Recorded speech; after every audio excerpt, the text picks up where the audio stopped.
Kasi pag kulang ang proteksyon, baka madaling masira. Sa ngipin, dapat may Max Protection din. Max sa alaga ng unique toothpaste.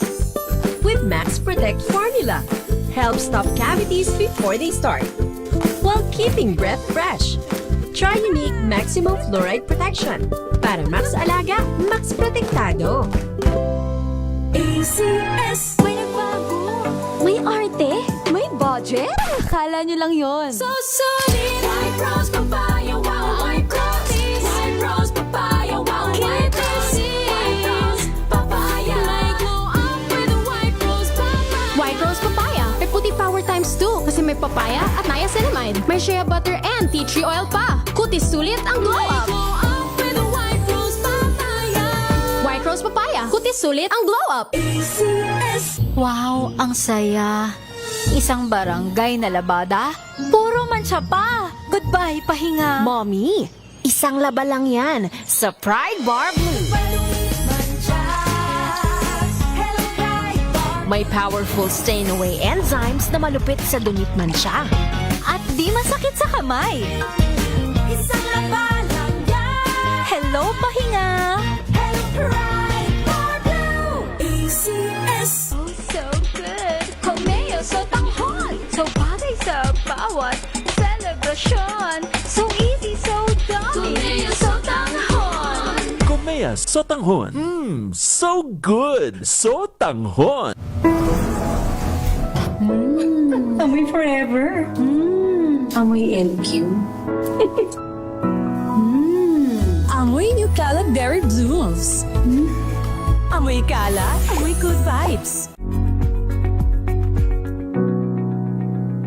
This portion is brought to you by ACS Manufacturing Corporation, ISO certified, maker of world-class quality Pride detergent. Likas sa atin ang makagawa ng pagkakamali, maliit man o malaki, dahil kakambal ito ng ating pagkatao. Gayunman, hindi ito nangangahulugan na madali para sa lahat ang magpatawad, kahit na ito ay isa sa mga pangunahing turo ng simbahang Katolika. At kung minsan, may mga pagpapatawad na labag man sa kalooban ay ginagawa para palayain ang sarili. To you, Father, what is the end point of forgiveness? Can forgiveness be self-serving? Kasi may mga nagsasabi po na iba na nagpapatawad ka kasi gusto mo ng peace. Gusto mo ng quiet sa iyong sariling buhay. Gusto mo ng kapayapaan. Gusto mo i-detach yung sarili mo mula sa mga sufferings or mga different types of pain sa paligid mo. Pero it serves you, not the person na nakasakit sa'yo. Selfish po ba kung iisipin ang pagpapatawad? Thoughts on this?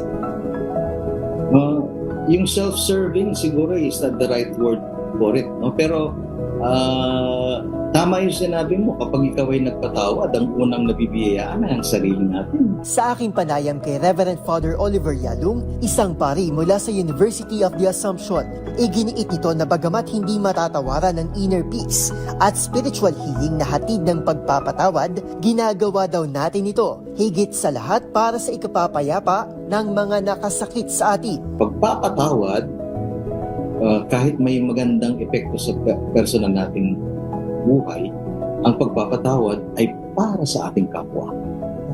Unang-una ay ito ay para sa ating kapwa.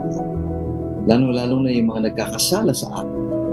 Pinagkakalooban din natin sila ng kapayapaan, ng pagpapagaling, ng kalayaan para sila rin ay mamuhay ng matiwasay. Paalala pa nito, ang pagpapatawad ay isang paraan para makalaya mula sa impyernong buhay na puno ng galit. Panahon man ng Kwaresma o hindi, hinihikayat ng Simbahang Katolika ang pagpapatawad bilang pagtulad sa matinding sakripisyo ni Kristo para sa sanlibutan.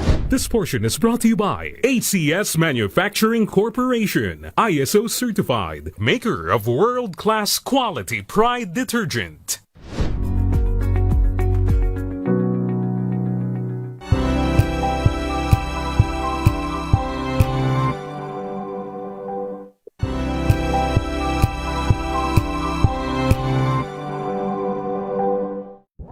Got you covered. From the hottest hits, exclusive interviews, kilig to the bones fan meet experience, and hot Top performances of your favorite stars. Saturdays, 12 noon, dito lang sa DZRH TV.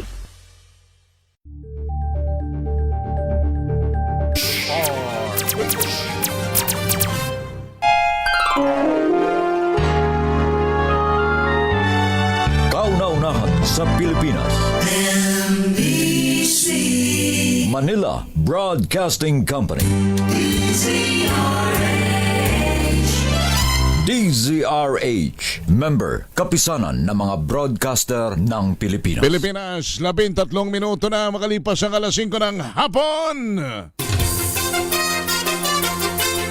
Dahil ang pamamahayag kailangan laging patas. Ang pagtalakay ng bawat issue dapat laging parehas. Narito na ang balitaan at talakayang hihimay sa punot dulo ng mga issue. Bawat panig ilalahad sa publiko. Programang DZRH Balansyado. Narito na ang mga balansyado sa pagbabalita at komentaryo sina Henry Uri at Karen Oyong. Balansyadong Balita. Pilipinas, araw ng Huwebes sa 12 sa buwan ng Marso taon 2026 sa ulo ng mga balansyadong balita. Pilipinas, hindi uutang para maibsan ang krisis sa langis. Attorney Baligod at grupo na nagpakilalang dating Marines na bagmen umano ni Zaldico sumipot sa NBI. Kustodiya ng nagpakilalang isang Madriaga ipinalilipat na man sa House Committee on Justice para sa impeachment ni BP Sara. Senator Jinggoy Estrada nagsumite sa DOJ ng kontra salaysay para sa reklamong plunder kaugnay sa flood control scandal. Congressman Bong Sontay handa namang ipatawag ng NBI sakaling magreklamong aktres na si Ann Curtis. DZRH reporter na inireklamo ng isang konsehal sa Maynila laya na matapos makapagpiyansa. 4 arestados sa natagpuang 2 sunog na katawan sa Nueva Ecija. 30 sako ng hinihinalang shabu na sabat malapit sa lugar kung saan natagpuan ang 5.8 billion pesos na drug haul sa Occidental Mindoro. Halaga naman ng piso kontra dolyar bumagsak sa 59.38. Balansyado. Magandang hapon Pilipinas, kami ang inyong tagapagbalita. Ako po si Miss Karen Oyong At Henry Uri. Sa detalye ng mga balita, walang plano ang gobyerno na umutang para gamitin naman sa krisis sa harap ng sigalot sa gitnang silangan. Ayon kay Palace spokesperson Undersecretary Claire Castro, ang impormasyon ay mula mismo kay Finance Secretary Frederick Go. Sinabi ni Castro na sapat ang budget para gamitin sa mitigation measures mula sa epekto ng global oil crisis. Tinukay ng opisyal ang 2.5 billion fuel subsidy para sa transportation sector at tig 25 million. Nakaparehong pondo naman mula sa DA at BIFAR para sa mga magsasaka at mangingisda. Sisimula na sa susunod na linggo ang pamamahagi ng fuel subsidy sa mga tricycle driver kaugnay ng pagsirit ng presyo ng langis dahil sa bakbakan sa Middle East. Ayon kay Social Welfare Secretary Rex Gatchalian, isasagawa ito sa 39 na payout center sa Metro Manila mula March 17 hanggang March 19. Aabot sa 139,000 na mga tricycle driver ang makikinabang sa 5,000 pisong cash sa ilalim ng Assistance to Individuals in Crisis Situation. Ang mga benepisyaryo ay batay-anya sa hawak na listahan ng mga lokal na pamahalaan at hindi kabilang dito ang mga kolorom. Pakinggan po natin si Secretary Gatchalian. Lahat ng local government, meron niyang ini-issue na license to operate sa mga drivers bago sila makapasada. So meron na silang database ng mga tricycle drivers. Yun ang ibibigay lang sa amin. Samantala sa panig naman ng iba pang mga public utility driver, isinasaayos pa umano ang listahan ng mga benepisyaryo mula sa Land Transportation Franchising and Regulatory Board. Pero tiniyakan niya ni Transportation Secretary Giovanni Lopez na masisimulan din ang pamamahagi ng fuel subsidy sa mga PUV driver sa lalong madaling panahon. Samantala, sapat ang fuel supply ng Meralco Power Gen Corporation para paandarin naman ang kanilang mga planta. Ito ay sa gitna ng matinding pagtaas ng presyo ng produktong petrolyo. Bunsod naman ang tensyon sa gitnang silangan. Ayon sa MGen, mahalaga na magkaroon ng disiplina sa kanilang operasyon para maibigay ang serbisyo sa mga nangangailangan. Ipagpapatuloy din nila ang paggamit sa mga large-scale renewable energy para masiguro naman ang energy security sa bansa. Tiniyak naman ng MGen na patuloy sila makikipagtulungan sa gobyerno at iba pang ahensya para sa tuloy-tuloy na supply ng enerhiya. Iminungkahi naman ni Representative Arlene Ayon ng Suwerte Party List na huwag mo namang huli ang Land Transportation Office o LTO ng mga lumalabag sa batas trapiko. Hirit ni Ayon na gawin mo ng no apprehension sa loob ng 2 hanggang 3 linggo habang nahaharap ang bansa sa krisis bunsod ng mataas na presyo ng produktong petrolyo. Pakinggan po natin si Representative Arlene Ayon. Pwede ba nating no apprehension muna for 2 weeks or 3 weeks for the meantime habang naghihirap yung ating mga tao, habang lubog tayo ngayon sa kahirapan dahil sa sitwasyon natin? Pwede ba yon na may no apprehension, wala munang huli, lalo na sa mga single motor? Kasi yun ang ginagamit ng mga parents para sa paghatid sa mga bata sa school, or baka pwedeng bigyan muna natin ng status quo from the office of the LTO. Agad naman itong kinontra ni LTO Chief Marcos Lacanilao. Ayon kay Lacanilao, road safety ang pinakamahalaga at iginiit na wala namang mahuhuling motorista kung marunong sumunod ang lahat sa batas trapiko. Pakinggan naman po natin si Ginoong Lacanilao. Ma'am, road safety po ito eh. Yung mga ina-apprehend po namin, yung may mga violations. So kung magko-comply po yung mga kababayan po natin at hindi sila gumagawa po ng mga traffic violations, wala po silang problema sa amin sa LTO.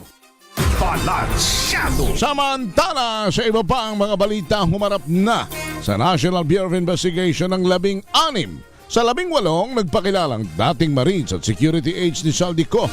Tugon ito sa sabi na naman ng NBI upang busisiin ang kanilang expose.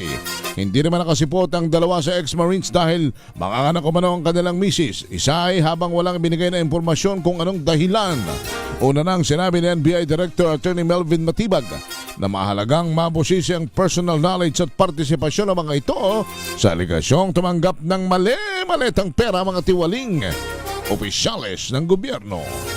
Nauwi naman sa deadlock ang pagharap ng 16 sa 18 na nagpakilalang dating Marine sa National Bureau of Investigation. Ayon kay NBI Director Attorney Melvin Matibag, hindi pumayag ang mga dating sundalo na mausisa tungkol sa affidavit, kaya ang nakuha lang ng Bureau ay ang personal circumstances ng ex-Marines kabilang ang kanilang identification.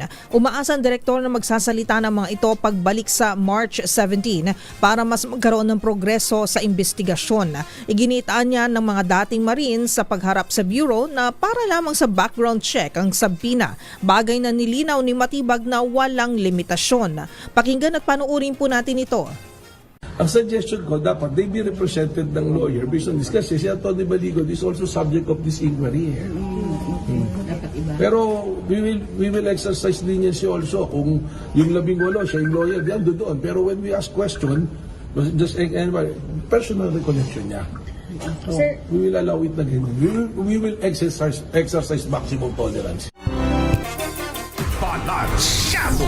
21 minuto na makalipas ang alas 5 ng hapon. Samantala, posibleng ipatawag ng National Bureau of Investigation si Congressman Bong Suntay kaugnay naman ang kanyang pahayag tungkol sa aktres na si Ann Curtis. Sabi ni NBI Director Melvin Matibag sa DZRH, inimbitahan nila si Congressman Suntay kung may magrereklamo sa kanya at kung may sapat na batayan. Narito si Matibag. Ako, unang-una ko nakikita sa lawyer is yung violation of Safe Space Act, diba? Yung bawal basta. Kasi linaw na yun. Alam mo, hindi lang si Ann Curtis na ang pwedeng magreklamo ron. Kayo, naramdaman nyo, you were offended doon sa sinabi ganun. Pwede kayong magreklamo.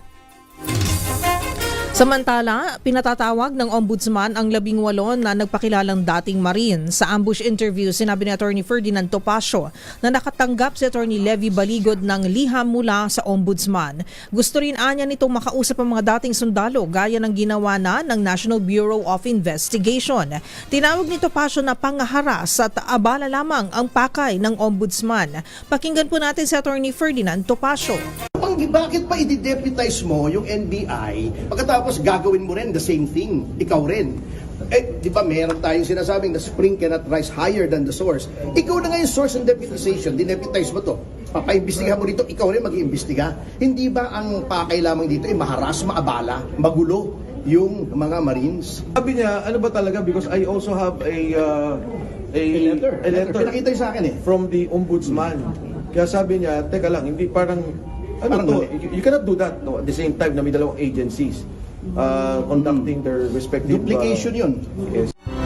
Balansyado. 23 minuto na makalipas ang alas 5 ng hapon.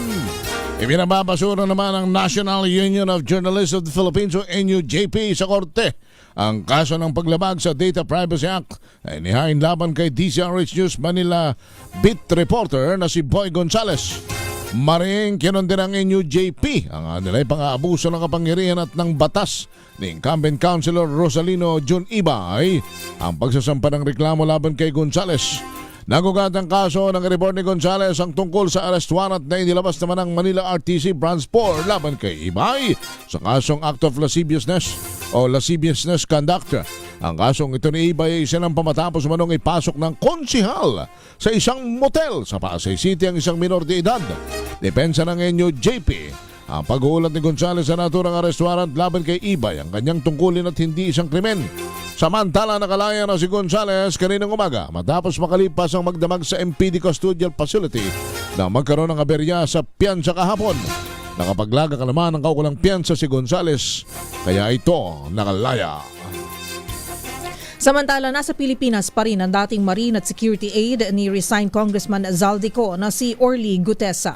Sinabi ni dating Congressman Mike Defensor sa DZRH News na batay sa kanyang natanggap na impormasyon ay nasa maayos na kalagayan ng surprise witness noon ng Senado sa flood control probe.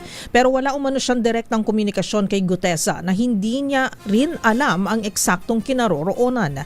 Nang tanungin kung muling ilalantad, sinabi ni Defensor na lalabas si Gutesa kung nais nitong lumabas. Matatandaan sa kanyang affidavit, idinawit ni Gutesa si dating House Speaker Martin Romualdez sa flood control scandal at pinagdalhan niya ng male-maletang basura o pera sa kanilang bahay. Pakinggan at panuorin po natin ito. Sinasabi niyo kay Orly Gutesa? Ano yung sinasabi mo kung kay Orly Gutesa? Wala akong direct sa kanya. Hindi ko siya... Ito lang akin pare. Hindi mo pwede. Yung credit card. May message lang sa akin na mukhang okay na naman siya. Okay naman siya. Pero sir, nandito ba siya sa Pinas? Sa aking pagkakalam. Pilipinas pa rin. Wala siyang balak, sir, na lumabas din kagaya ng 18 ex-Marines? Pero mukha ako sa nakamonito siya eh. Pero sir, possible na lumabas din siya. Lumabas ulit. Lalabas siya ulit. Lalabas siya. Long press. Ang panempo kay dating Secretary Mike Defensor. Samantala sa ibang balita, nasabat naman ng militar ng karagdagang 30 sako ng hinihinalang shabu malapit sa nadiskubring 5.8 billion pesos na illegal na droga sa Occidental Mindoro. Ayon kay Colonel Michael Aquino, Chief Publicist ng Army 2nd Infantry Division, may tinatayang tig 1 kilong timbang ang bawat sako na pinaniniwala ang bahagi ng isang klase ng smuggling. Dahil dito, inasang tataas pang estimated amount ng bulto ng kontrabando na unang nakita naman sa abandonadong speedboat sa baybay dagat ng Barangay Harrison sa Paluan, Leyte, Paluan, Occidental, Mindoro din itong March 10. Narito ang tinig na Aquino. Yung kwento ng dalawang Pinoy, ang nagutos sa kanila ay hindi foreigner. Hindi foreigner, a certain Filipino na siya actually ang may-ari ng speedboat. Oh, naginamit din ng mga Chinese. Naginamit ng mga Chinese. Samantala, dumating sa opisina ng Department of Justice si Senador Jinggoy Estrada para sa preliminary investigation ng reklamong plunder laban sa kanya at iba pang idinadawit sa flood control scandal. Bukod sa naturang kasong, mga respondent ay nahaharap sa kasong paglabag sa Anti-Graft and Corrupt Practices Act, direct bribery at corruption of public officers. Kasama sa kapwa respondents ni Estrada sina dating DPWH Secretary Manuel Bunoan, dating DPWH Undersecretary Roberto Bernardo, dating DPWH DPWH Regional Director Gerard Opulencia, gayon din si dating DPWH District Engineer Henry Alcantara at iba pa. Nauna nang nagpalabas ng precautionary hold departure order ang isang hukuman sa Maynila laban sa naturang grupo dahil sa pangamba na sila ay tumakas sa ibang bansa. Samantala, mas sumadyad pa ang halaga ng piso kontra sa dolyar ngayong araw. Batay sa datos ng Banker Association of the Philippines, nagsara ang palitan nito sa halagang 59 pesos at 38 centavos kada US dollar. Ito na ang ikalawang araw na magkasunod na sumampa ang piso sa 59 pesos matapos maitala ang 59.70 na palitan kahapon. Formal naman nagreklamo sa Integrated Bar of the Philippines si Gabriela Partiles Representative Sara Elago laban sa isang hindi na pinangalan ng abogado. Nagtungo ang mambabata sa IBP office sa Pasig City kaninang tanghali upang formal na ihirit ang disciplinary action. Ayon kay Elago, maaari itong humantong sa disbarment o tuluyang pagbawi ng lisensya na inireklamo sa abogasya. Pakinggan at panuurin po natin si Gabriela Partiles Representative Sara Elago. We believe that this certain lawyer has violated their code of conduct for a professional responsibility and accountability. That's why it has been filed or will be filed before the IBP. Hindi man pinangalanan ang abogado, una nang sinabi ng mambabatas na bukas siyang sampahan ng disbarment case si Attorney Ferdinand Topacio dahil sa umunoy bastos nitong pahayag. Umamin ang abogado sa isang radio broadcast na pinagnasaan niya si Elagon nang magkita sila noon sa isang hearing sa Department of Justice.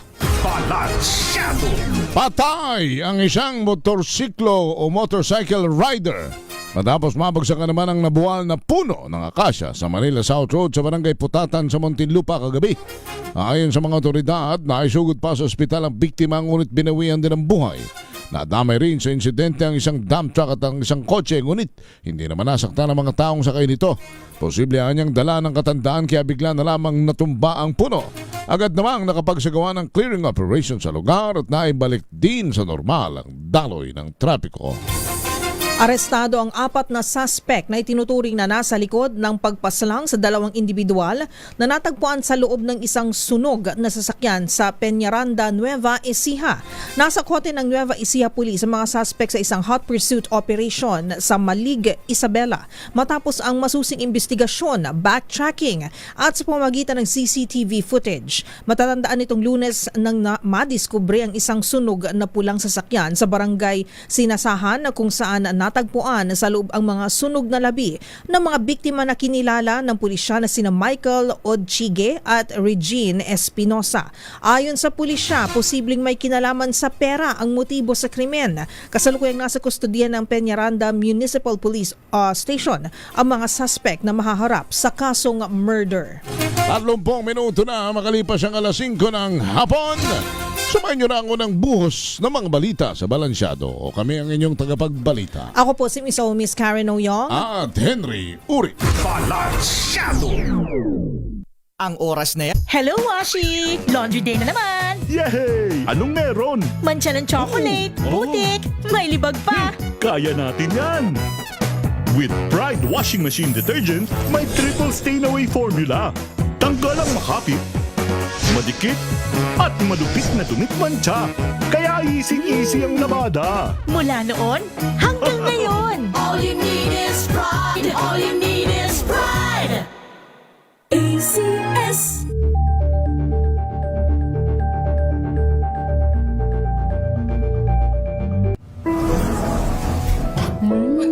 Amoy forever.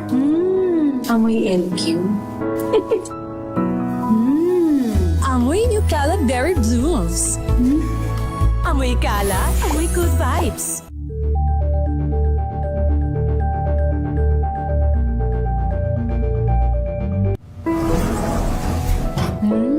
Amoy forever.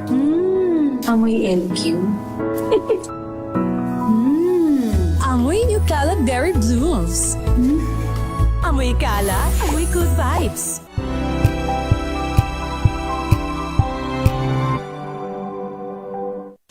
Maulan man, no worries na amoy kulog ang damit. Charm, Fab, Con, pangong kumaka-bloom. Tanggal amoy kulog sa bango ng Charm. Kaya gamit ko, Charm Fabcon with Bloom Fresh technology kills 99.9% of kulob-causing bacteria.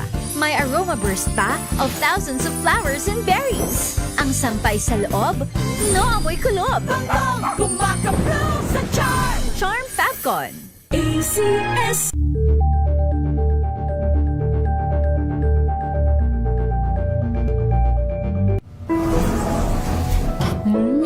Amoy forever.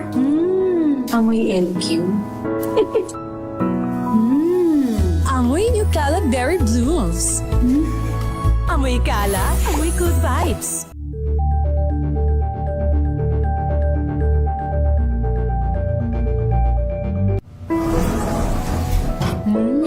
Amoy forever. Amoy LQ. Amoy New Cala Berry Blooms. Amoy Cala, amoy good vibes.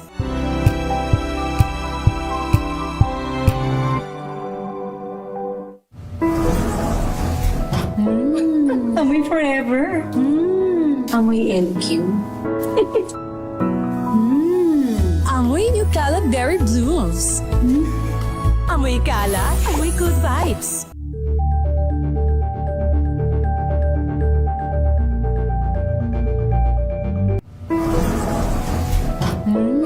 Amoy forever. Amoy LQ. Amoy New Cala Berry Blooms. Amoy Cala, amoy good vibes.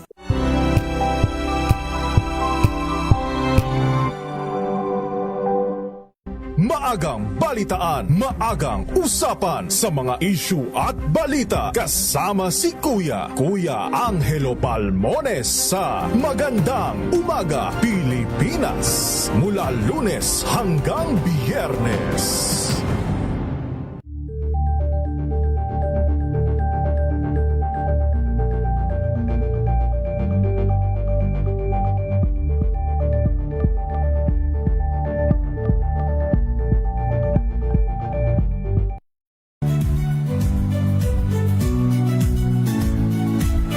Magandang araw mga kaibigan. Ito po ang inyong balerina ng bayan, si Lisa Makuha Elizalde, na nag-aanyaya sa inyong samahan kami at ang aming mga espesyal na panauhin para sa kalahating oras ng masayang kwentuhan sa aming programang Art to Art, kung saan ang usapang sining at kultura ay para sa lahat. Huwag kaliligtaan, tuwing linggo, alas 3:30 ng hapon, dito lamang sa DZRH Radio, DZRH TV, at via online streaming. Number 1 na naman ang inyong DZRH sa latest survey ng Kantar Media na inilabas nitong January 2026. Hindi lang sa Metro Manila, kundi pati rin sa Mega Manila. Patunay na DZRH lang ang inyong tunay at totoong pinagkakatiwalaan. Taos-puso po kaming nagpapasalamat sa inyong patuloy na pagtitiwala dahil ang DZRH una sa Pilipinas, una sa Pilipino. Saan ka man sa mundo, tayo Pilipino.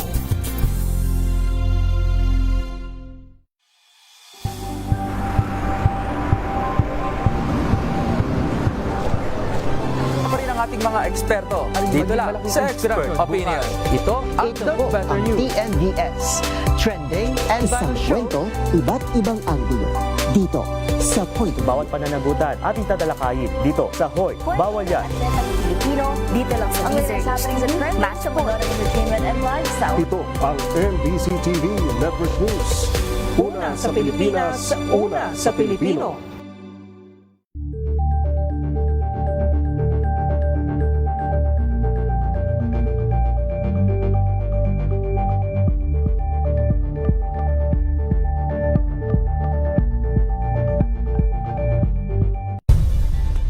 Nagsimula sa pangarap hanggang sa maabot ang tagumpay. Iba't ibang kwento, iba't ibang mukha ng atletang Pilipino. Mas pinatindi, mas pinalakas at mas pinaaksyon sa Match Point tuwing Sabado, 12:30 ng tanghali sa DZRH TV.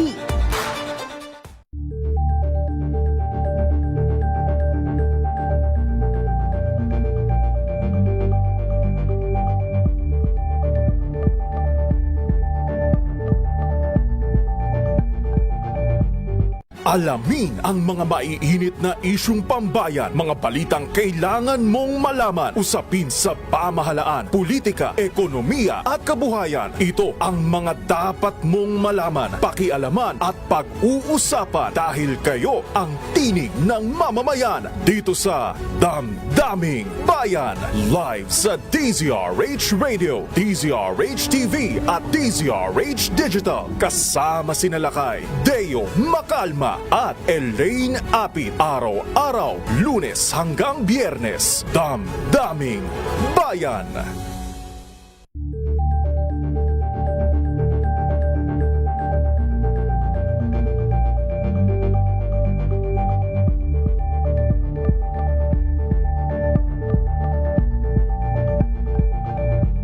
Curious ka ba sa maraming bagay?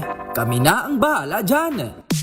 Aalamin, tutuklasin at bibigyang linaw namin ang mga katanungang bumabagabag sa inyong isipan. Sa programa kung saan ang bawat sagot ay galing lamang sa mga eksperto. Ang Expert's Opinion tuwing Linggo 3:00 ng hapon dito lang sa DZRH TV.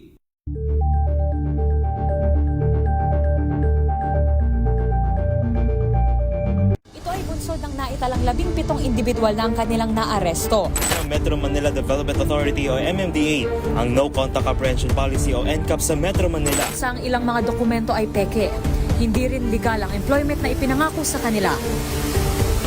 Sa mata ng batas, mananagot ang sangkot at may sala.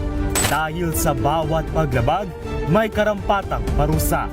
Alamin ang mga pananagutan sa likod ng mga bawal. Dito sa Hoy! Bawal Yan, tuwing Sabado, 11:30 ng umaga. Dito lang sa DZRH TV.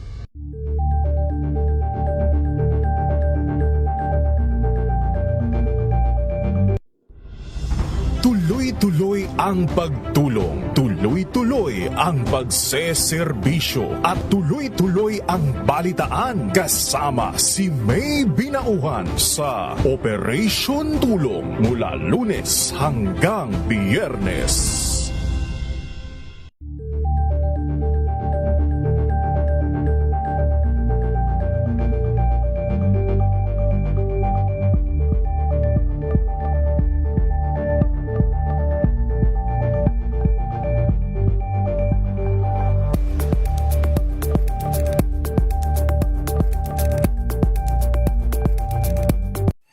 Mga balitang gigising sa inyong umaga. Mga balitang kailangan mong malaman. Mapapakinggan sa ACS Balita sa 2x2. Kasama sina Anthony Taberna at Jerry Baha. Lunes hanggang Biyernes.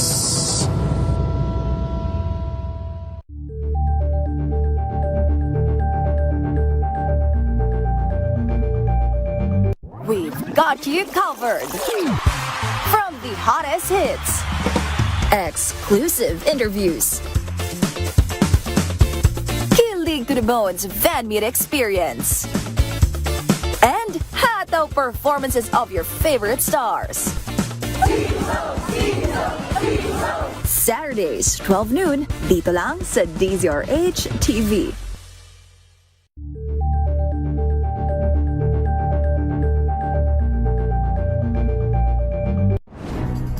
Good vibes ang hanap mo?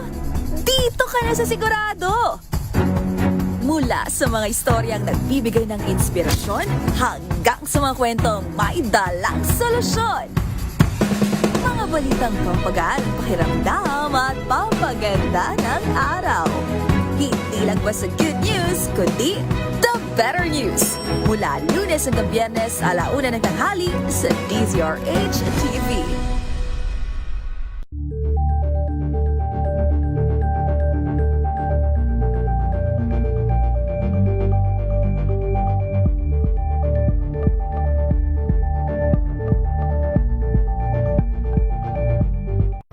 Samantalang Anthony Taberna at Jerry Baha ang gigising sa inyong umaga dahil lalatay ang Yung excise tax ay mawala sa mga binibili nating produktong petrolyo.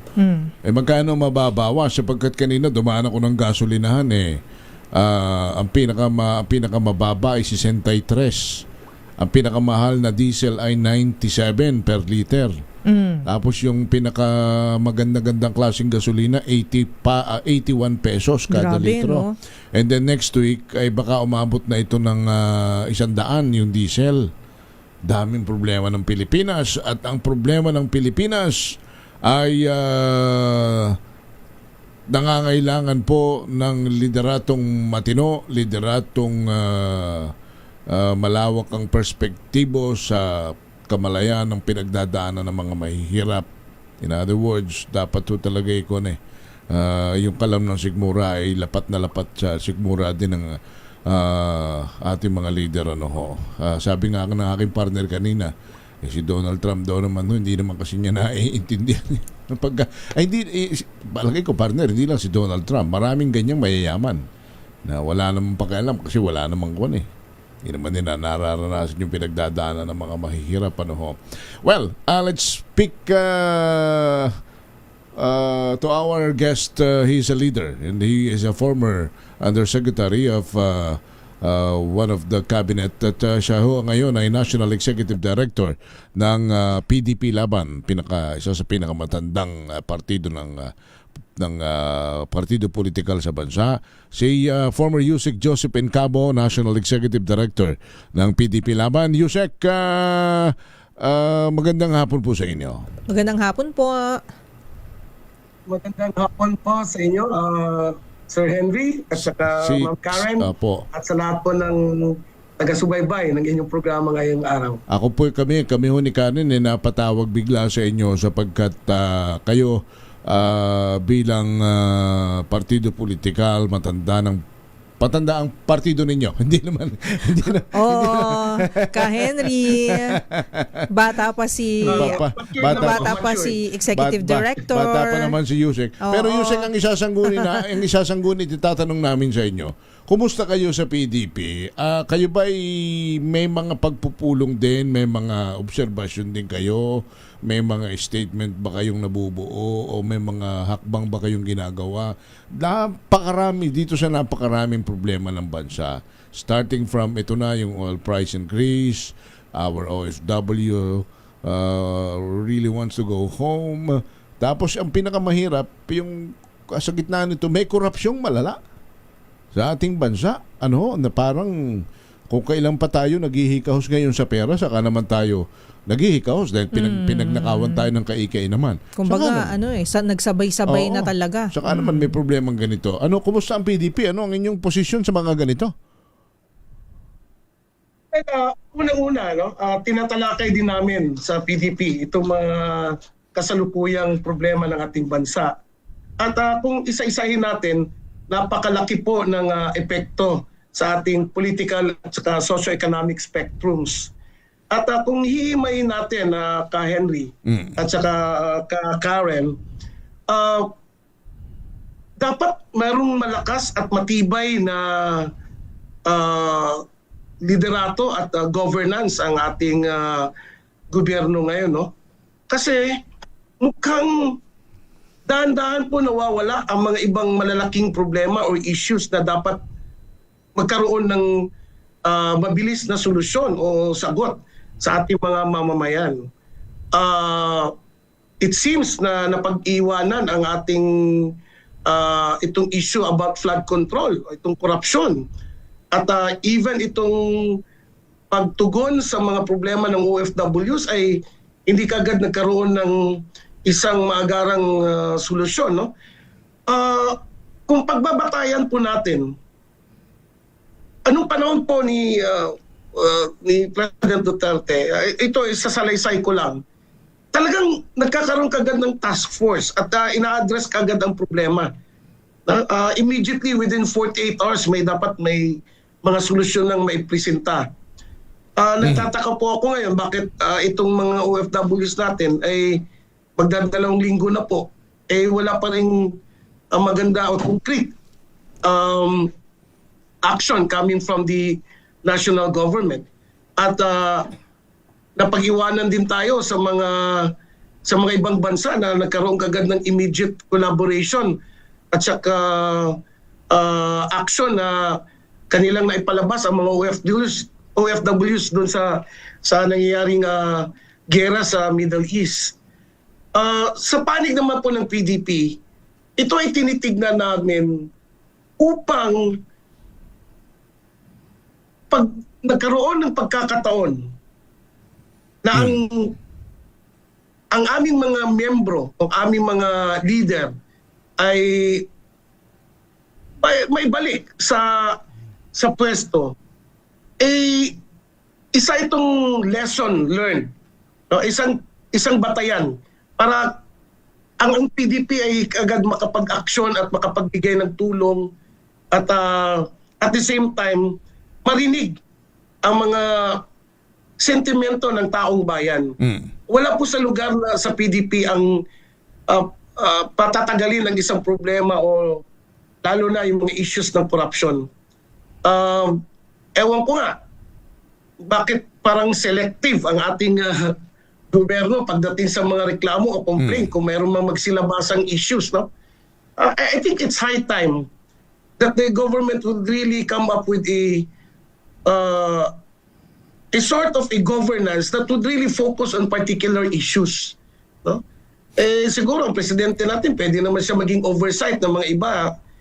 At kung sino yung mga nahasa niya na mabigyan ng responsibilidad para talakayin ng mga problema, ay doon siya magsisimula kung anong magiging rekomendasyon.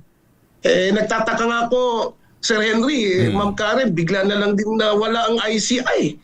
So, saan pa ito papupunta? It requires a lot of evaluation and it requires a lot of a political will to really fast-track actions in order to resolve these national issues. Ibang-iba. And we need to, you know, as ordinary people, we need to pray hard that these things would really address and at the same time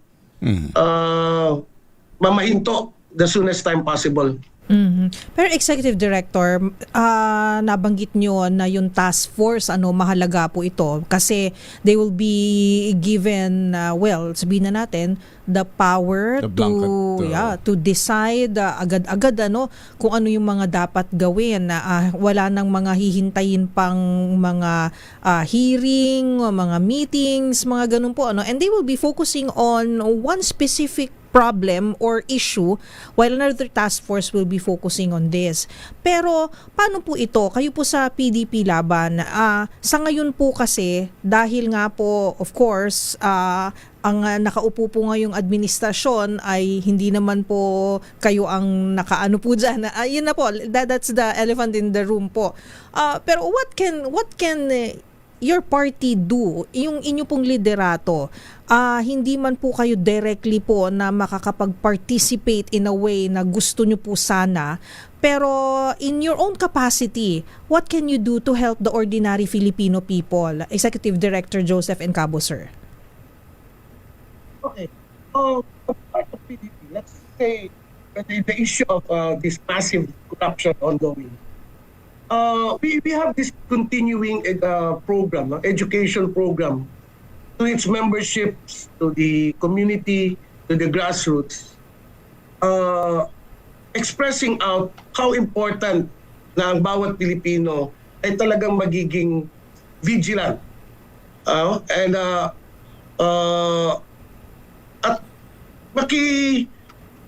bahagi sa mga galaw na upang mapansin ng gobyerno na itong mga nangyayari ngayon ay dapat talagang bigyan pansin at mabigyan ng solusyon. Continuous po yung pakikipag-ugnayan namin sa ating mga ordinary Pilipino na hindi member ng PDP, ordinaryong mamamayan. Nagbibigay kami ng lecture about corruption, kung ano ng estado ng ating ekonomiya ngayon. And we are presenting to them what are the future effects, the negative effects to it. No? Kung hindi tayo gagalaw, kailan? Kung walang aksyon, walang boses ang mamamayan, anong mangyayari? So we giving them scenarios, different scenarios, kung ano magiging epekto nito in terms of political and economics. Ito naman ngayon sa OFWs, we are right now, no? The PDB is right now connecting with our own OFWs. We are getting data through our international relations committee chair and the OFW chair. We're getting data kung sino-sino yung mga taong nangangailangan ng tulong, sino-sino yung mga taong posibleng naiwanan o naipit sa gera. At ngayon ay kinoconsolidate namin dahan-dahan, no? Although we don't have resources, we have a very limited resources. Wala naman kaming direct connect agad sa DFA, sa DMW. But we're channeling this one to our PDP members based in Middle East. Sino-sino po ba ang naiipit dyan? Anong mga pangalan? Paano natin maihatid ang mensahe nila sa kanilang mga pamilya dito sa Pilipinas? In our own little way, Ma'am Karen and Sir Henry, at least malalaman man lang ng mga pamilya nila dito sa Pilipinas na kanilang ama, ina, kapatid, o relative are all safe. Well, looking forward na talagang safe sila at maihatid natin na ito yung current situation ng kanilang relative, ng kanilang kapamilya.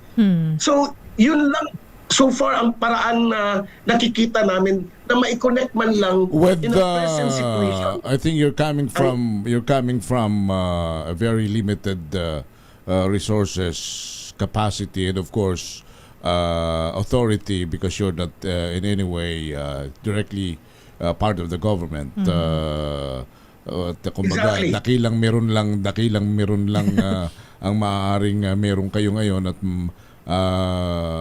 boses na matibay at moral beyond everything is your moral ascendancy. UPDP is your moral ascendancy because you can shout.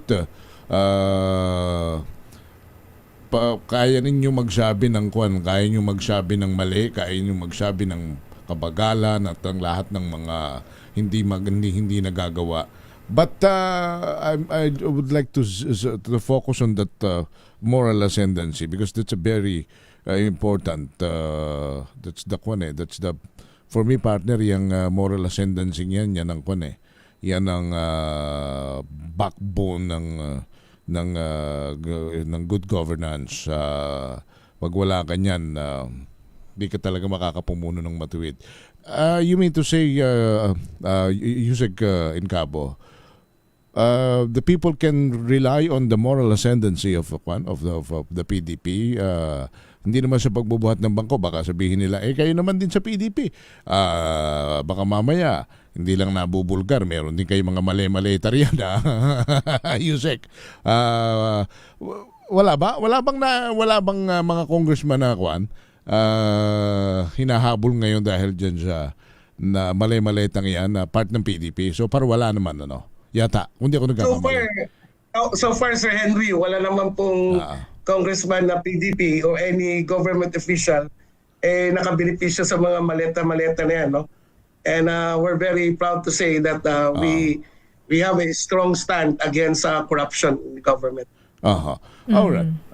Pero gusto ko lang din po palang malaman, how will you also kumbaga encourage or siguro palakasin din naman yung loob ng ating mga kababayan and to put pressure on specific government agencies, departments, even mismo si Pangulong Bongbong Marcos na bilisan po to act decisively at pag-aralan po ng mabuti yung mga susunod pong mga desisyon kasi lalo na po sa issue po Sir Joseph ng itong giyera sa Middle East, alam po natin na baka hindi lang po ito magtatagal ng 1 buwan or kamakalawa matatapos, it will take longer than that. Yun po sabi ng mga eksperto eh.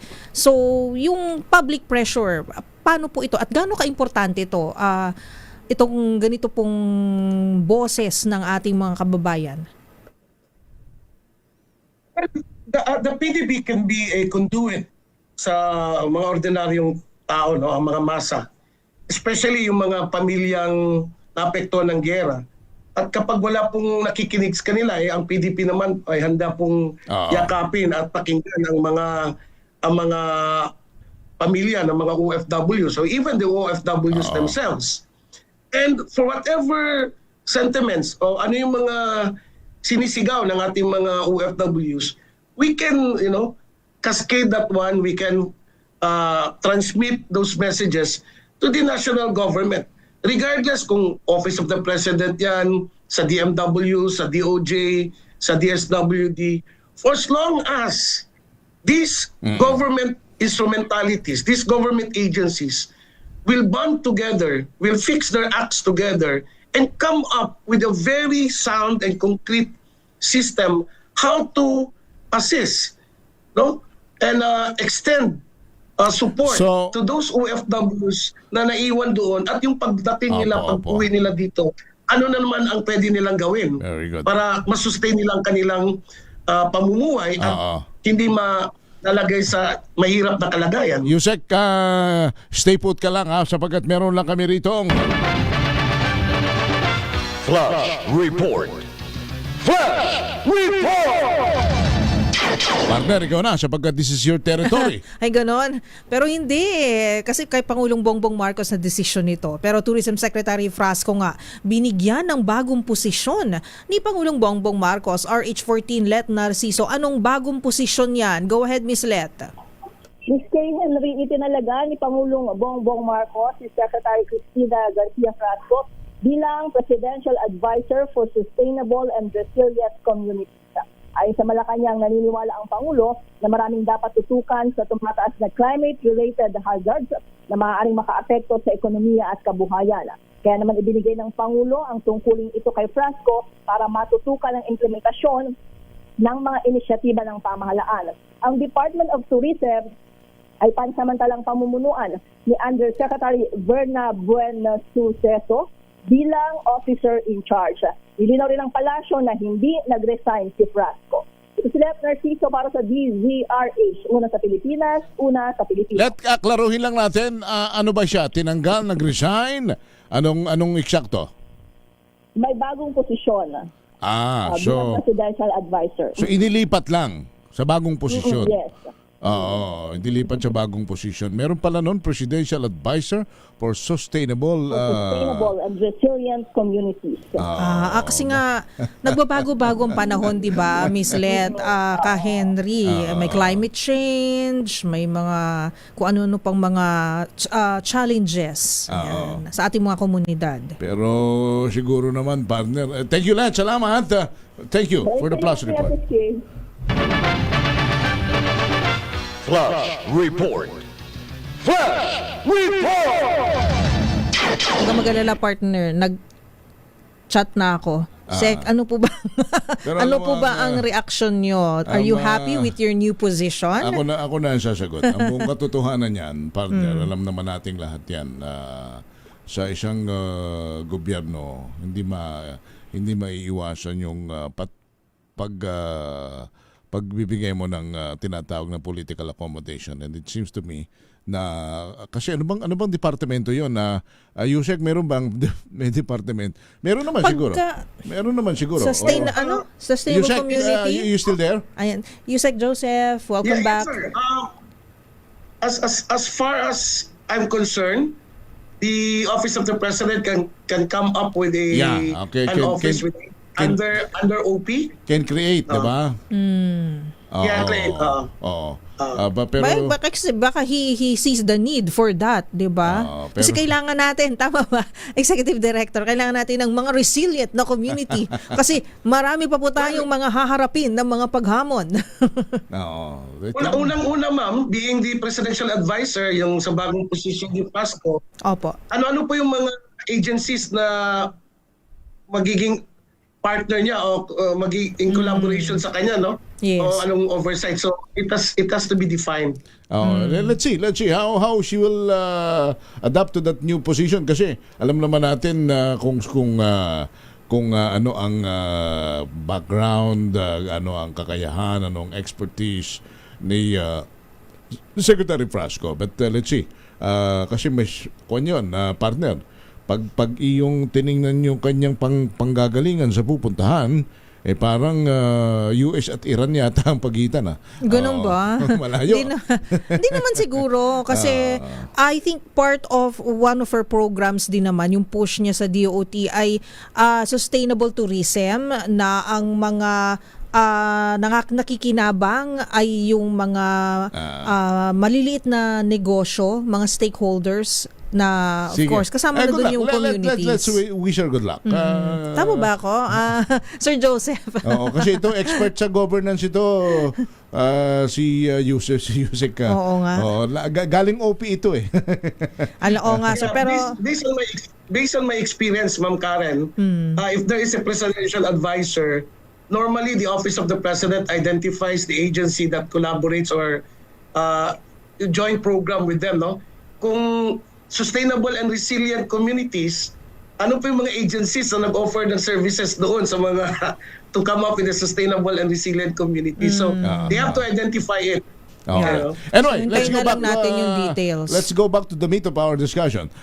So your recommendation, being one of the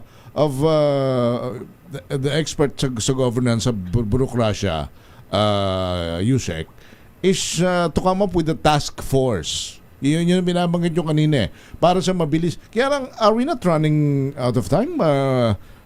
Yung iba or parang the ship has sailed kasi nandito na yung problema eh. Tsaka yung iba, na-evacuate na nga yung ibang mga tao nila ron. Ang Singapore, nag-o-offer nga sa atin kung gusto raw natin, kung di ako nagkakamali, nabasa ko kanina, yung Singapore pa nga nag-o-offer, tutulong na sila eh. Because it's part of the ASEAN, tama po no, agreement between ASEAN nations. So can the task force yung sinasabi nyo still perform at makakatulong kung mamarapatin ni Yusek? Yes, I'm very optimistic with that, Sir Henry. The task force can really play a crucial role in the coming up with repatriation program sa mga OFWs, and it is not only limited within our resources. Kasasabi lang ni Ma'am Karen, yes, I believe na alam din natin yon na ang ASEAN can come up with the joint efforts in bringing out our OFWs, hindi lang Pilipino, kundi yung mga kapwa ASEAN din natin. It could be that way, no? Naalala ko pala, Yusek, nung panahong ng previous administration ng former President Digong, si dating AP Chief Roy Simato, ang kanya agad tama ba yun? Naalala mo ba yung si Roy Simato, pinapunta agad niya ron eh. Nung may problema siya, I cannot recall anong time ba yan? Sa Kuwait yun, sir. Oo, di ba? Yeah. Naging bahagi po ako noon as part of the secretariat. Immediately, nag-repatriate po kami. Now, within 48 hours, nagkaroon kami ng chartered flight. And while dumating doon ang team ng protocol at ng team ni Secretary Simato, former Secretary Simato, nagkaroon din po ng isang committee, no? A subcommittee that coordinates with the local airlines there.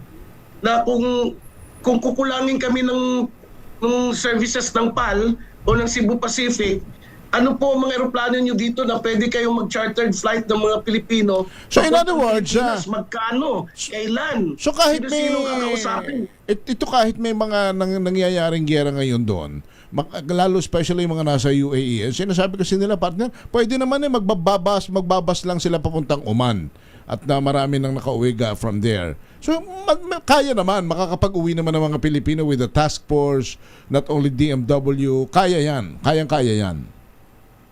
Kayang-kaya, sir, kasi hindi lang naman sa embassy ng kung anong pinakamalapit na embassy ang magkikater doon sa Iran, no? Yung mga kapitbahay na Philippine embassies pwede naman magtutulungan eh. Alright. Mayroon naman mga exits o mga paraan paano ilabas ang ating mga Pilipino hindi lang sa Iran, sa Iraq, sa Kuwait, sa Abu Dhabi, Saudi Arabia, Qatar, marami po. No? Kung tatanungin natin, Sir Henry, bakit ang Australia within less than 72 hours, dalawang flights kagad sila. No? And using Emirates. So because they collaborated. No? Anyway. So yun ang nagiging...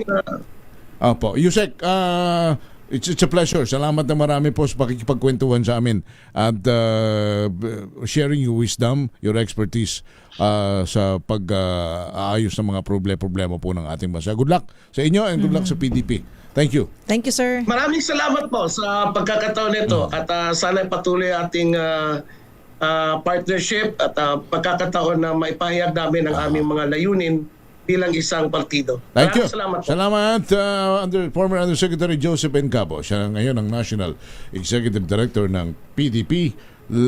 Laban at si Noche Kakas naman ay meron ding laban. Meron? At may nanalo na sa laban. May winner na. Noche. Ito na ang ating winner sa Malakas Promo kasama ang MX3. Dito ako believe. Ayan, bumusina daw muna tayo bago tawagin si Noche Kakas. Hello Noche, kumusta ka dyan sa Caloocan City? Miss Kay at Kuya Henry, tuloy-tuloy pa rin yung ating pamimigay ng 1,000 pesos sa pamamagitan ng DCR8 sa Malakas Promo. At ngayon, nandito naman tayo sa Barangay 107 sa Zone 10 naman, dito sa lungsod ng Caloocan. At eto, katabi natin ang ating winner. Kumusta po kayo? Magandang agad po. Oo, at matagal na po ba kayo nakikinig ng DCR8? Lagi po ako nakikinig ng DCR8. Oo, ano po pangalan pala nila? Richard Agorilla. Richard Agorilla. Okay.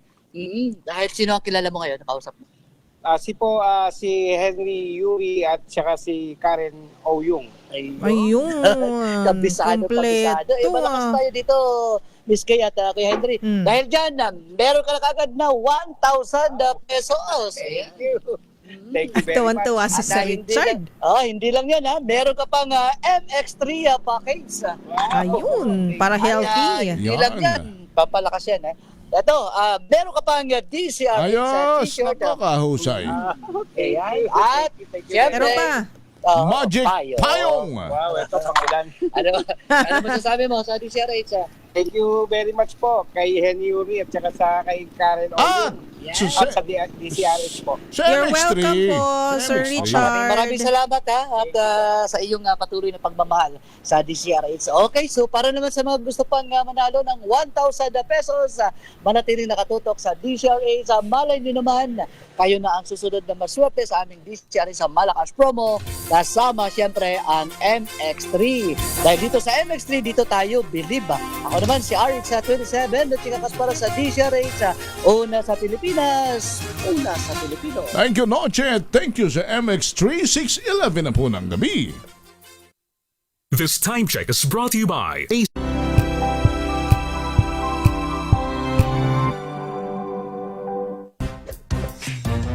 Galing-galing mo Smart dishwashing paste ko Pritong ulam na masebo Plato ng kaldero Tanggaling for everyday. Ganyan, pag smart ang dishwashing paste, may double tanggaling formula. Tanggal ang sebo, tanggal ang bakterya. Bahit para walang bahit, linis fantastic sa metal at plastic. Number 1 ko to.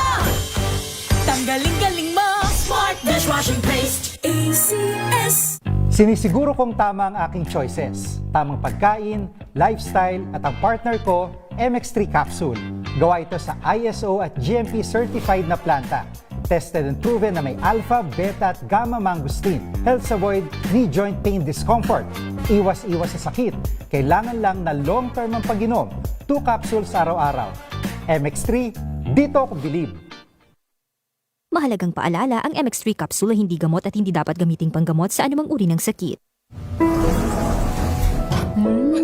Amoy forever. Amoy LQ. Amoy New Cala Berry Blooms. Amoy Cala, amoy good vibes. May nagbago. May arte, may budget. Akala nyo lang yon. So solid. White Rose Papaya, wow, white roses. White Rose Papaya, wow, white roses. White Rose Papaya. May glow up with a White Rose Papaya. White Rose Papaya. May puti power times 2 kasi may papaya at niacinamide. May shea butter and tea tree oil pa. Kutis sulit ang glow up. White Rose Papaya. Kutis sulit ang glow up. Wow, ang saya. Isang barangay na labada, puro mancha pa. Goodbye, pahinga. Mommy, isang laba lang yan sa Pride Bar Blue. May powerful stain-away enzymes na malupit sa dunit mancha. At di masakit sa kamay. Isang laba lang yan. Hello, pahinga. Hello, Pride Bar Blue. ACS.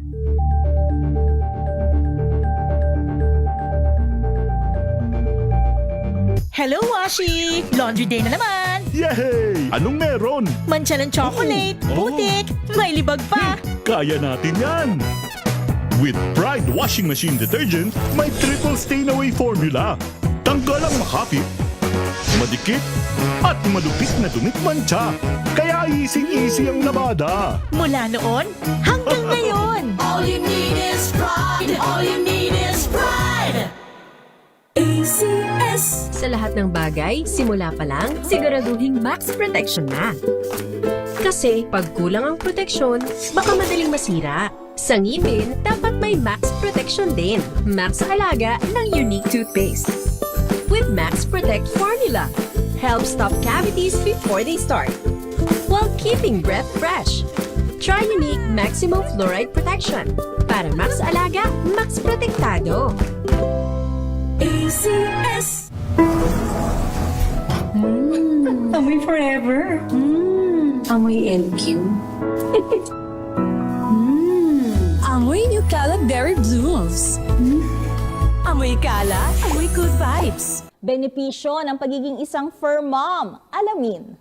This portion is brought to you by ACS Manufacturing Corporation, ISO certified, maker of world-class quality Pride detergent. Ang pagiging isang ina, hindi lamang natatapos sa pagkakaroon ng anak. Dahil ang iba, nagiging nanay din ng kanilang mga mahal na alagang hayop. Kaya naman, ano nga ba ang benepisyo ng isang pagiging fur mom? Ayon sa wishbonepet.com, ang iyong fur baby ay iyo ring nagiging companion. Para rin itong tao na yung pwedeng maging kasakasama. Kapag nalulungkot ka, nariyan siya sa tabi mo.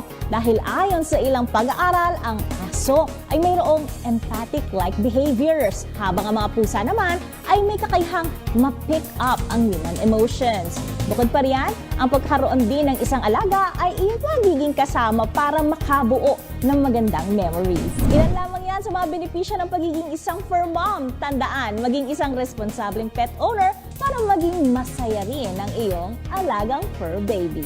This portion is brought to you by ACS Manufacturing Corporation, ISO certified, maker of world-class quality Pride detergent. Yun nga, March 20, diniklarang regular holiday ng Malacanang. Kailan yan? Ang sa darating na next Friday. Ano ang okasyon at bakit regular holiday yan? RH14, Miss Let Narciso. Miss Let? Ms. K. Henry, idiniklara nga ng Malacanang ang March 20, araw ng Biyernes, bilang regular holiday kaugnay ng Eid al-Fitr o pagtatapos ng panahon ng Ramadan. Ang anunsyo ay ginawa ng palasyo kasabay ng pakikibahagi ni Pangulong Bongbong Marcos sa Muslim community sa Grand Iftar sa Malacanang ngayong araw. Ito bilang paggalang ng pamahalaan sa tradisyon at kontribusyon ng Muslim Filipinos. Ang deklarasyon ay pagkilala sa kahalagahan ng Eid al-Fitr na pagtatapos ng Ramadan o panahon ng panalangin, pagninilay at pag-aayuno. Ito si Left Narciso para sa DZRH. Una sa Pilipinas, una sa Pilipinas. Thank you, Left. Ibibigyan na uli namin kayo ng tip, ha? Pero yan ang flash report mula sa Palas. Flash Report. Flash! Tip, long weekend. Long weekend, ano? 19 LBM. 20 walang pasok. Sumakit yung tiyan ng 19. 21. Walang Sabado. pasok, oo. 22 linggo. 23. May LBM ulit. Hindi. Ano na? Nilagnat. Nag-swimming eh. Ay, so, 24 na papasok. Tuesday. Siyempre magpapahinga naman. 25 na. Oo nga, kasi pag linagnat, mga dalawang araw, tatlong araw. Mga papasok yung mga 26 na. Siyempre naman. 26 na, Thursday na uli. Ano ba yan? Pagpasok mo ng 30, may separation pay ka na. Ay, goodbye. Silet muna ba ulit? Tika muna, unahin muna namin si Milky Rigunan. Si Milky Rigunan na muna. Comprehensive Fuel Subsidy Program dapat maisabatas ayon kay Congressman Yam Suan. Milky Rigunan, Milky!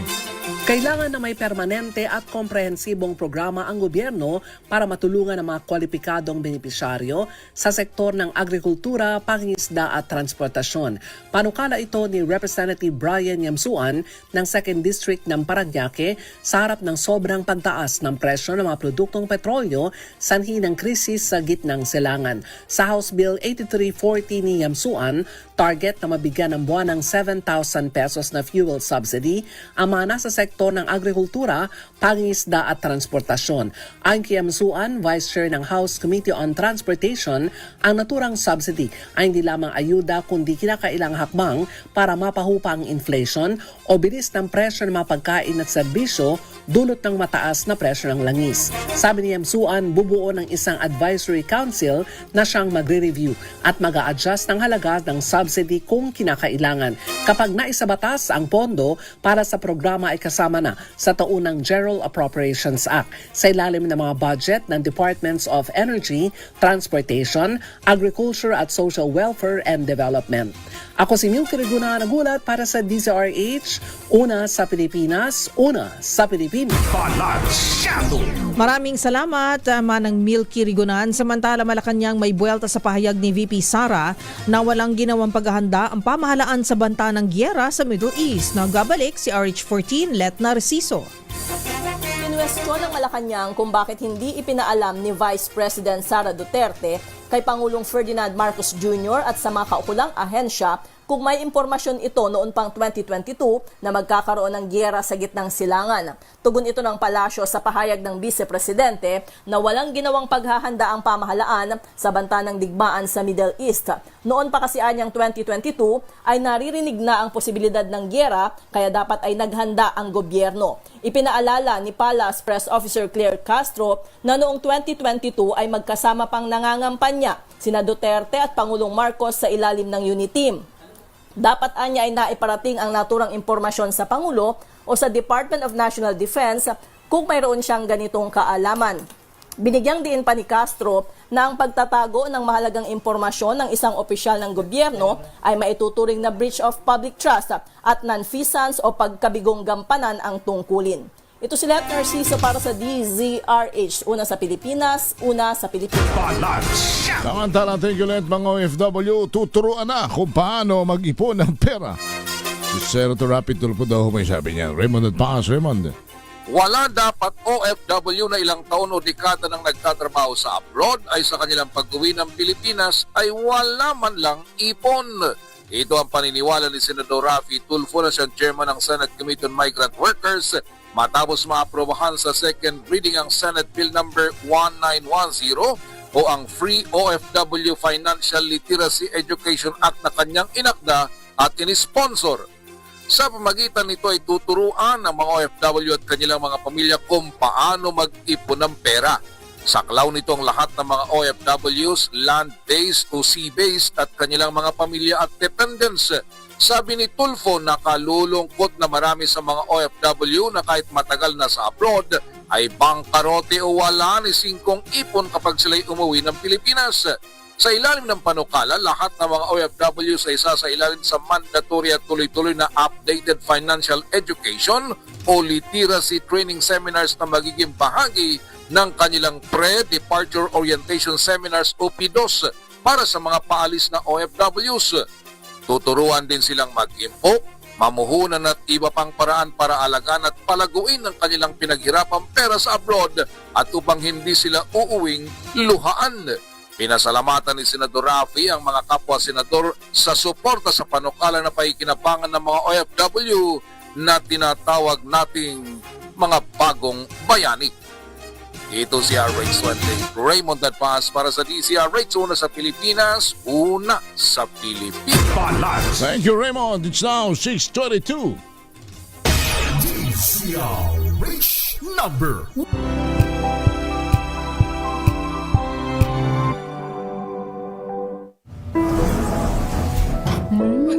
Amoy forever. Amoy LQ. Amoy New Cala Berry Blooms. Amoy Cala, amoy good vibes.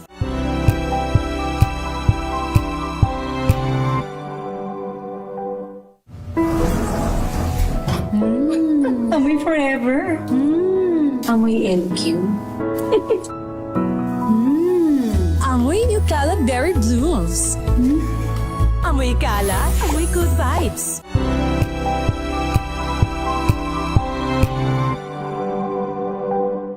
Maagang balitaan, maagang usapan sa mga issue at balita. Kasama si Kuya Angelo Palmones sa Magandang Umaga Pilipinas. Mula Lunes hanggang Biyernes.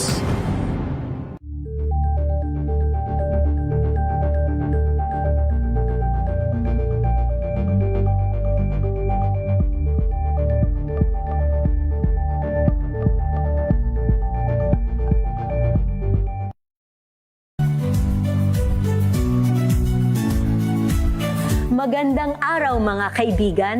Ito po ang inyong balerina ng bayan, si Lisa Makuhay Lizalde, na nag-aanyaya sa inyong samahan kami at ang aming mga espesyal na panauhin para sa kalahating oras ng masayang kwentuhan sa aming programang Art to Art, kung saan ang usapang sining at kultura ay para sa lahat.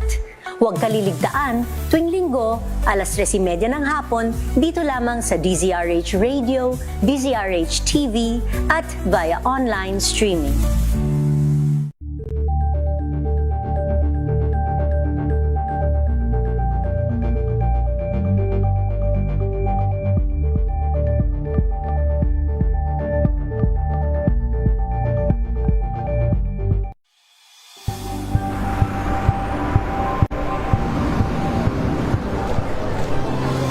Mga eksperto dito lang sa Expert Opinion. Ito ang The Better News. TNVS. Trending and isang kwento, iba't ibang anggulo. Dito sa Point. Bawat pananagutan ating tatalakayin dito sa Hoy. Bawal yan. Pilipino, dito lang sa DZRH. Match of entertainment and lifestyle. Ito ang MBC TV Network News. Una sa Pilipinas, una sa Pilipino. Ano ay may report na yung pagsunog daw ho sa isang kotse sa San Juan, kung saan natagpuan ang dalawang sunog na katawan sa Nueva Ecija sa pool sa CCTV. Grace? Yes, Henry. Nakatutok ngayon ang investigasyon ng PNP Peñaranda at ito ay doon sa CCTV footage at doon nakatuon at ang masusing pag-iimbestiga makikitang magkasunod na putok o narinig ang magkasunod na putok nang papasok na ang sa pagawang kalsada sa barangay Sinatahan sa Peñaranda ang isang kulay lang kotse. Ilang minuto lang bumaba sa likod sa pintuan ng kotse ang isang lalaki. Saka nagtungo sa may ilang metrong layo habang unti-unti pa rin umuusad ang kotse at tumadsad na ito sa isang puno na malapit din sa poste. Ilang minuto rin bago lumabas sa kotse ang isang lalaki at dalawang putok muli ang narinig at lumalabas ang lalaking ito kasama sa loob ng kotse. Ilang minuto pa, isang tricycle ang dumating at bumaba ang isang lalaki na may bitbit ng galon. Binuksan ang pintuan ng kotse, saka muling ito ay sinindihan na. Mabilis ang pagkalat ng apoy at malakas din ang putok. Sabay sumakay sa isang tricycle ang suspect. Ayon sa mga investigador, posibleng ito na nga ang gunman. At ang isa pang babae ngayon ay hawak na rin ng PNP sa isinagawa nilang follow-up operation na tungo sa bayan ng Mandigya, Isabela. Ang mga operative dito na nadampo ang 4 na suspect kasama nga ang isang babae.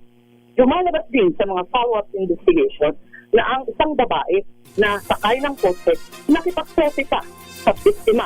Pinadala ng biktima ang cellphone, ang footage na ito at photo sa kanyang asawa na nasa ibang bansa. Dito, natuon ang investigasyon ng mga Anti-Cybercrime Division. Lumalabas na ang isang babae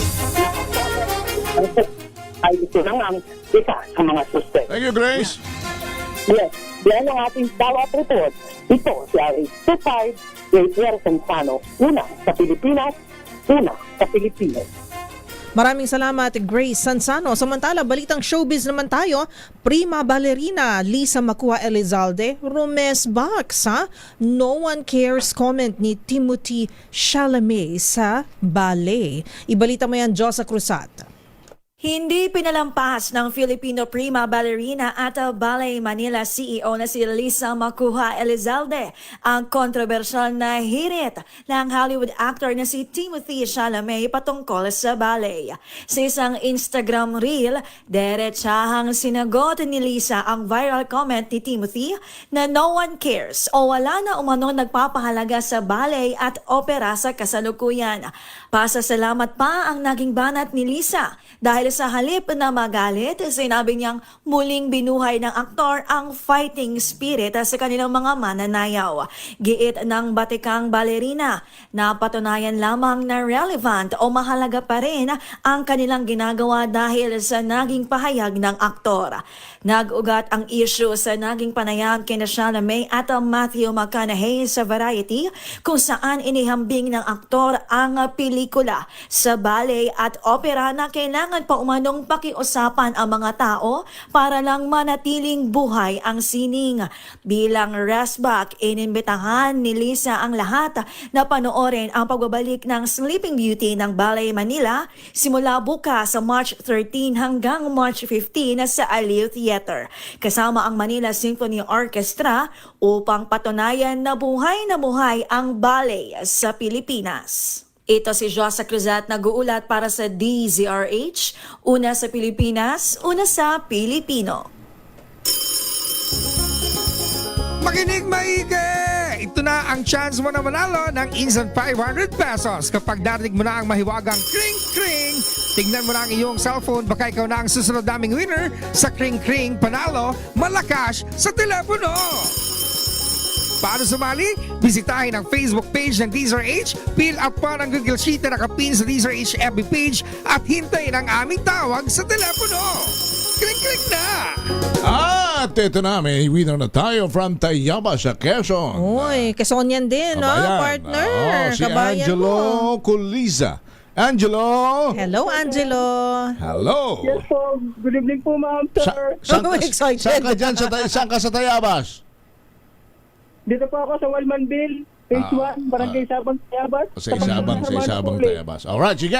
Dahil medyo kapos na tayo sa oras, anong himpilan ng radyo ang una sa Pilipinas, una sa Pilipino, una sa mga taga-Tayabas? Ayan, DZ. Ayun! Kita mo, sige. Congratulations ha, Angelo. Thank you. Tanggapin mo ang maleta ni Josa. Meron ka 500 pesos via GCash. At yan ang kalipunan ng mga balita at talakayan sa DZRH. Lagi nating paalala ba, mahirap ang buhay pero kaya nating umasenso. Huwag lang tayong gagawa ng masama sa ating kapwa. Bagos gumawa ng mabuti dahil ang paggawa ng mabuti kailanman ay hindi magbubunga ng masama. Tumulong sa mga nangangailangan dahil help is wealth. Susunod na si Attorney Rina Seco. Ako po si Henry Uri. At ako po si Miss Karen Oy. Anong topic mo, Attorney?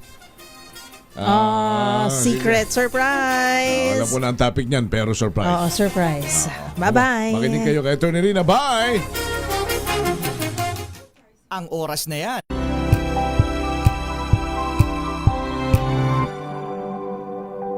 Hello, Washi! Laundry day na naman! Yay! Anong meron? Mancha ng chocolate, putik, may libag pa. Kaya natin yan!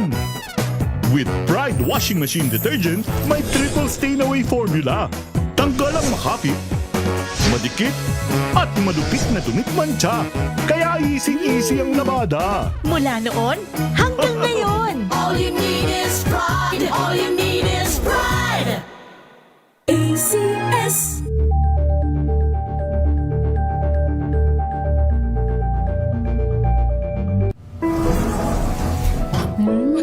Amoy forever. Amoy LQ. Amoy New Cala Berry Blooms. Amoy Cala, amoy good vibes.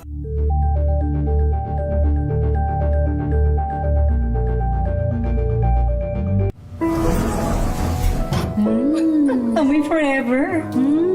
Amoy LQ.